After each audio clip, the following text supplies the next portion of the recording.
Warning: the following podcast, which contains strong language and mature content, is unsuitable for children or for the faint of heart. The subject matter discussed will be frightening and graphic in nature. Listener discretion is advised.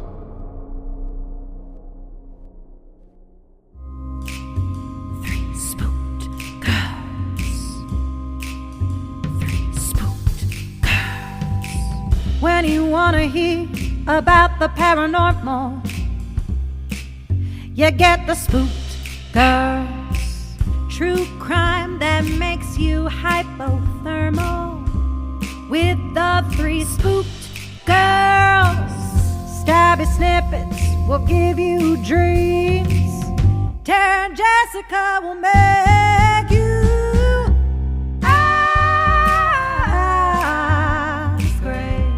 along with the Spooked Girls.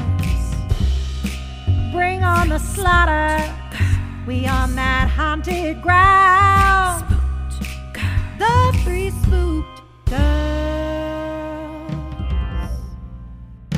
Hey Spooksters, and welcome back to another Sunday Scaries here on 3 Spooked Girls. My name is Tara, and as always, I'm here with my ghoul friend Jessica. Hello. And today is part 6 of I Dared My Best Friend to Ruin My Life. He's Succeeding. If you have not listened to parts 1 through 5, you're going to want to pause that and then come back. But for everybody else who's caught up, let's go ahead and dive on in. Hi everyone. Thanks again for all of your support. I've been jumping from store to store today to prevent tracking, so I've written off and on today and replied to as many as possible. I was just posting this when I almost ran right into David. Forgive me for hiding before I got my phone out and finished posting. I've said to a few of you that I estimate there being 1 to 2 more parts until I've caught up to the present day. I believe that after part 7, we will fully be at the present day. That may change, so don't get mad if it does. I'll jump right in, as usual. I laid in an empty cell, trying to catch a small nap since I'd been up all night. My mind was racing, though, and had made it hard to sleep. I kept rehearsing what I was going to say when Hernandez finally came to get me. They'd emptied my pockets into evidence bags, took my fingerprints, and one cop was heading out to search my car. I wasn't dumb. I knew that the evidence would point the police to 3 conclusions. 1, that I'd been in David's home recently. After all, the data on those flash drives had been updated just the day before, even the ones that didn't have the kidnapping transcription on them. 2, the flash drive containing messages between David and his partner might lead them to believe that I had kidnapped Katie. And 3, that I had stolen David's hard drive, as well as confidential medical information. I kept trying to play out the conversation with Hernandez. I hoped it would pan out the same way it was running in my head. I was woken up by a slight knock on the bars. My eyes peeked open and I saw a man in a suit standing there, accompanied by an officer. "Hello, sorry to disturb you," he said. "I'm Terry Jason, your public defender. May we talk?" "Yes, of course," I said, sitting up. The officer entered and cuffed me. We were both led to the interrogation room, where I'd met Hernandez for the first time. "I trust that you'll shut off the cameras," he said to the officer. The cop nodded, removing my handcuffs, and closed the door. "You can call me Terry," he said, reaching out to shake my hand. We sat down opposite each other with the table between us. "I've heard a little about your case and a brief overview from the chief," he said, pulling folders from a briefcase. It's long," I admitted. "So I hear," he said. "I'm going to have to apologize in advance. It's likely that you'll have to repeat your story many times during these proceedings. To prevent this as much as possible, you and I are going to sit down and write your version of events. That way, you can fall back on your statements and ensure that what you say is consistent and accurate. Does that sound good to you?" It made sense, so I nodded. "First, I have a contract here for you to sign that says you agree to let me represent you in criminal proceedings." He pushed a paper and pen across the table to me. I skimmed it and signed it at the bottom. He pulled it back. "Would you like me to call you Xander or Mr. Jones?" "Xander is fine," I replied. "Okay, Xander, let's start writing." Terry sat patiently with me while I wrote every detail I could think of. I began with my dare conversation with David and followed all the way up to this point. It started out as a page with scrambled memories and words to jog my memory. Then it slowly formed into a statement that Terry helped me edit into a cohesive, fact-based statement. "When you're asked about your memories or an event, refer them to this document," he said. We worked for an hour before he spoke again. "I have to go to another appointment, but I've been asked that you be allowed to continue working in your cell. I've scheduled a meeting with the prosecutor and Detective Hernandez tomorrow at noon. Do you think you can have it completed by then?" "Yes, I think so," I said. And I did. I spent the rest of my day writing that statement. I slept sporadically, but I was desperate to complete it before noon the next day. So much had happened, and I had so much to say. I was quite proud of the results. In fact, I was more proud of that statement than this one. That statement had a lot more fresh memories. This one feels a little scatterbrained. My statement was concise and to the point. But maybe it's for the best that this is the one I posted. The next day at noon, I was back in the interrogation room. Terry sat to my left. Hernandez stood against the wall facing me with his arms crossed. I couldn't read his expression. On the other side of the table sat an older man who had introduced himself as Chief Gunderson, Hernandez's boss. Besides him stood a tall, lanky man with slicked back hair. He held his hands behind his back, watching me intently. The tape recorder between us was running. "I've been brought up to date on the cases you're involved in," Chief Gunderson said. "I'm interested in hearing everything from your perspective considering the recent developments."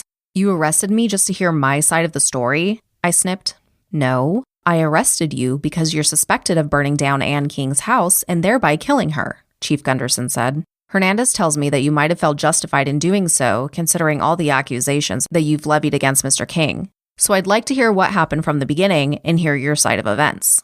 "Who's he?" I asked, pointing to the lanky man. "I'm the prosecutor, Adam Luderman," he answered. "Oh, so you'll be the one trying to put me in prison," I quipped. Terry put a warning hand on my leg. "I'll be trying to establish the truth about what happened," he corrected, glaring down at me. "My client has prepared a statement that he intends to wholly rely on," Terry said, pushing copies of the 17 handwritten pages across the table. The chief and the prosecutor took one. Hernandez stepped forward and grabbed one too. He instantly started reading from his spot in the corner. I tried to catch his eye, but he wouldn't look at me. "I trust we can begin the process of discovery today?" Terry asked. "I'll need copies of everything, as well as a copy of the official indictment." I tuned Terry out and focused on Hernandez. There was something about his demeanor that caught my attention. I couldn't tell what it was. I focused on him for the entire meeting, trying to figure out what my instinct was telling me.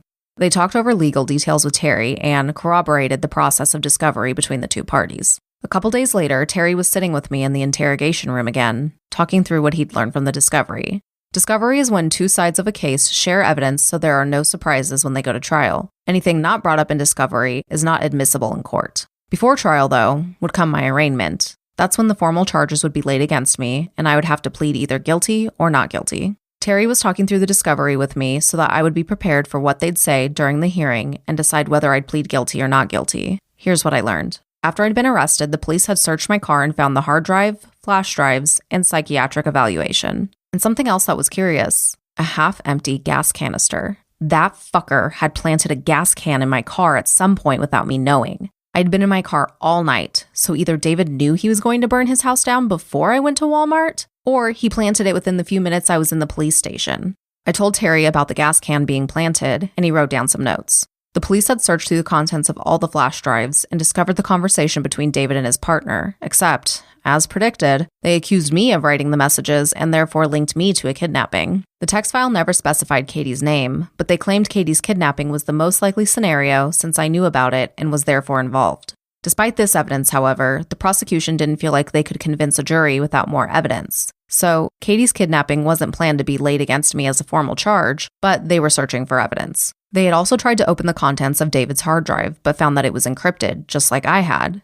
They sent it off to a lab to be analyzed for whatever data could be salvaged. The medical report was classified as inadmissible because it pertained to an individual who did not consent to the dissemination of its contents. As a citizen of the United States, you get some control over who can look at your medical records. Denying its use in a courtroom is a right in certain situations, including this one. David had decided to exercise that right and deny access. As a result, the prosecutor could only charge me with possession of someone else's medical records without permission. That was a serious crime, apparently. Terry had also been informed that the identity theft case was being combined into the charges against me. The credit card companies had done their own investigations and were filing criminal charges against me for fraud. Why would they do that? Because, quote, a technical investigation into the origin of the registration for the fraudulent cards found that the reporter himself, Xander Jones, had indeed filled out and completed the registration forms from his own computing device, end quote. In other words, they traced the IP address of who had filed the registration forms for the cards online and found that my computer had been the one to sign up, which meant that they were accusing me of signing up, spending all the money, and then reporting fraud, also a major crime. The emptying of my bank account was also pinned on me. Again, they claimed I was trying to commit fraud by filing a false claim with the bank. The police had finally got the security tapes from the convenience store where the ATM was located. There were 3 angles, one camera above the door, one above the register, and one that was in the far corner of the store opposite the ATM. The tape showed a man in a dark hoodie walking into the store. The video was grainy, as you would expect, but despite that, a large symbol on the back of the hoodie could be recognized. The man in the hoodie walked to the ATM and pulled something from their pocket. The prosecution claimed it was a cell phone, since the timestamp on the camera matched the timestamp of the login into my bank account. The hooded figure looked down at it for a few minutes before typing into the ATM, blocking the screen with their body. The money spat out, he grabbed it, and walked towards the door. The camera on the opposite corner from the ATM was the only one able to catch a glimpse of their face. It was grainy, but the prosecution compared it to pictures from my Facebook profile to claim that it had been just enough resemblance to have been me. Comparing to David's pictures, it could have been him too. I argued that point with the prosecutor pretty fiercely. When I was done with my outburst, the prosecutor told me that the investigators had also found a hoodie with the same logo in my apartment. Then they played their trump card. The bank had been logged into from the IP address assigned to my own cell phone during that time period. Regarding the fire, which had been the main accusation against me, they had decent evidence. The gas can was one, and the voicemail was another, but there was even stronger evidence. When I first arrived at Walmart, I parked near the front doors, in view of the cameras hanging off the building. They clearly saw me drive away when I was heading to David's house. When I had came back, though, I had parked in the back of the lot, intending to be away from the other cars while I slept. The cameras could barely make out my car parking in the back lot. It was too dark to tell if it was even a vehicle, the prosecutor claimed. So, realistically, I only had my own testimony to support the fact that I got back to Walmart at around 6 p.m. I should add that it took about 15 minutes to get to David's house from Walmart, just so you can understand the time frame. The fire crews had received a call at 6:04 p.m. that David's home was on fire. They raced over immediately and found the house burning brightly. David had been found trying to lift his mother up from the ground in her bedroom. They brought them both out, and it was discovered that Mrs. K was already dead from suffocation. David had been rushed to the hospital with a few minor burns and some smoke inhalation. He had yet to explain his version of events to the police. The firefighters had filed a report stating that the fire had been started from the middle of the living room, where a puddle of gasoline had been ignited. The flames had spread throughout the house. Traces of gasoline were found in various rooms, making them believe that the suspect, me, went from room to room and splashed gasoline around, just like in the movies. They also concluded that the fire had been started sometime before it was called in because of how much damage had already occurred by the time they arrived. I now know that David had set an alert on his phone that was linked to the app that he had installed on my phone. When my GPS read that I was at his house, an alert would be sent to his phone as a text message. I can only guess that he jumped in his car, left work, and sped all the way home. That's why I think the time was so close. I'm telling you all of this detail so you can see just how hopeless I felt when I sat in jail. I was there for 2 whole weeks, where it was the same accusations and evidence over and over. I really started to just give up. During the first few days, I asked Terry about how we could prove that it was David specifically who had committed these crimes. He frowned and told me that I should be more concerned about being proven innocent, period, and not pinning it on another man. By the end of the 2 weeks, I was ready to plead guilty rather than fight. The arraignment went poorly. No charges were thrown out that had been placed against me. I would list all of the crimes I was being charged with, but I don't remember their exact phrases, and I know I'll get it wrong. You get the general idea, though, that I was fucked. Bail had been set to $5,000, which essentially guaranteed I'd be stuck in jail for a while. I had already contacted my parents out of desperation, and they would try to raise money from family members and friends, but couldn't pay immediately. After 3 weeks, I was very depressed and not eating much. Terry tried to cheer me up by showing me parts of arguments he was preparing, but nothing could cheer me. I thought about Katie a lot, and Clark, and Isaac, and I missed my parents. I also missed Clark's first hearing about the graffiti case, so I had no idea what was going on, which made me feel guilty that I couldn't support him. During the time I was in jail, Hernandez only came to visit me once. It was during the 3rd week. I jumped off my bed and ran to the bars. "Hernandez," I said, "please tell me you've come to give me good news." "No," he said. "You're being transferred to the county jail. Your trial will be happening there." "Why?" He shrugged. "It's just how it works," he said. "Did they find anything on Isaac?" I asked. I'd been clinging to the hope that Isaac's body would turn up evidence against David. I just wanted to nail him for that one crime. Just one. I wanted it so bad that my hands would shake when I thought about it. "I'm not allowed to talk about that," he said, avoiding my eyes. "Anyway, I came here to tell you that you'll be moved in 3 days. "Hernandez," I said as he turned to leave. "I thought you believed me." "I do," he said, "until you burned David's house down. Now I'm not so sure who the psychopath really is." "I didn't do it," I shouted, but he walked away. 3 days later, as Hernandez had said, they came to move me. After dinner, I was cuffed and let out the doors to a police cruiser that would drive me up to the county jail 2 hours away. The 2 officers who drove were polite to me, but instantly cranked up the radio when we got on the road. I could barely hear myself think, and I was starting to get frustrated. I had always hated car trips without my own music. Now I was stuck in a 2-hour ride with my hands cuffed behind my back and a radio blasting music I didn't like. We were about an hour in and I was ready to scream. I stared out the window trying to find something interesting to watch and focus my mind on. We were on a 2-lane highway with no other cars in sight. It was getting late, so looking back, I figured people were home for the night and that's why it was so dead. My view of a nice lake was suddenly obstructed by a big gray truck. I tried to find something else to look at, but then noticed it was getting dangerously close to our lane. I looked up at it and saw that it was an armored truck, and it had the same logo as the company David worked for. The panic was instantaneous. Something gripped my lungs and kept me from vocalizing. The truck slowed near the side of the police cruiser before pressing against it. The cop shouted. The cop who was driving slammed his brakes, and the other cop dropped the radio he was reaching for. The cruiser didn't slow down fast enough, however, and the truck nudged it off the road. I braced for impact as we rolled down the grassy slope and slammed into a tree. My seatbelt had held me in place, but my head ached when it rammed against the driver's headrest. The 2 cops were unconscious, lying at awkward angles. Neither of them had their seatbelts. I started yanking at the handcuffs, trying to reach my seatbelt to undo it. I reached the red button and pressed it. When I turned back around to wiggle out of the loose seatbelt, I saw David fucking King walking down the slope towards the car. Oh shit, oh fuck, I cursed, turning to reach for the door handle with my cuffed hands. No such luck. The doors were locked from the outside to prevent prisoners from opening the doors on their own. David got closer and closer until he was right outside the car. He shot a smirk at me and opened my door. I tried to back away, but he grabbed my arm and tossed me out of the car. I fell into the dirt with a gasp. I sat up a little and saw that he had turned his attention back to the police car. I saw one of the cops beginning to stir. David opened the driver's door and pulled something small from his pocket. With a quick motion, he stabbed the cop in the neck. Blood spurted out, and the cop started screaming and gurgling, grabbing for his neck. I think I screamed too, but I can't remember. He closed the door and walked around to the other side. I could see the other cop was moving, but I couldn't tell what he was doing. Apparently, he was reaching for his radio, because David yanked it out of his hands and sat it on the car's roof. Then he stabbed that cop too. Both of them were unconscious in seconds. "Don't get up," he threatened, walking towards me. I didn't bother trying. He walked over to where I sat and went behind me. I tried to face him, but he kicked me lightly. He knelt down and I felt him scratching the metal on my handcuffs. I was confused, but sat absolutely still. "Nice to see you again, Xander," he said, walking to stand in front of me. I watched him with true fear. His entire demeanor was different from the night we had graffitied his house. He was changing. When I didn't answer, he laughed. He was twisting the small object in his gloved hands. I noticed, through the blood, that it was a crudely crafted shiv about the length and width of a finger. "I told you, I'm not going to kill you, Xander. In fact, for once, I'm here to help you out. Sort of." "What does that mean?" I asked. "Remember the night you graffitied my house?" I nodded. "I told you I'd consider giving you advice on how to succeed in our game. Well, the time has come. I'm giving you more than advice. See, you're no fun in jail. I've seen the evidence they have on you. You're going away for a long time. I don't want that. So I'm granting you a second chance to keep playing." He walked behind me again, and I felt sticky blood on my fingers and hand as he pressed the small shiv against my hand. "Now, here's how this works," he said, standing back in front of me.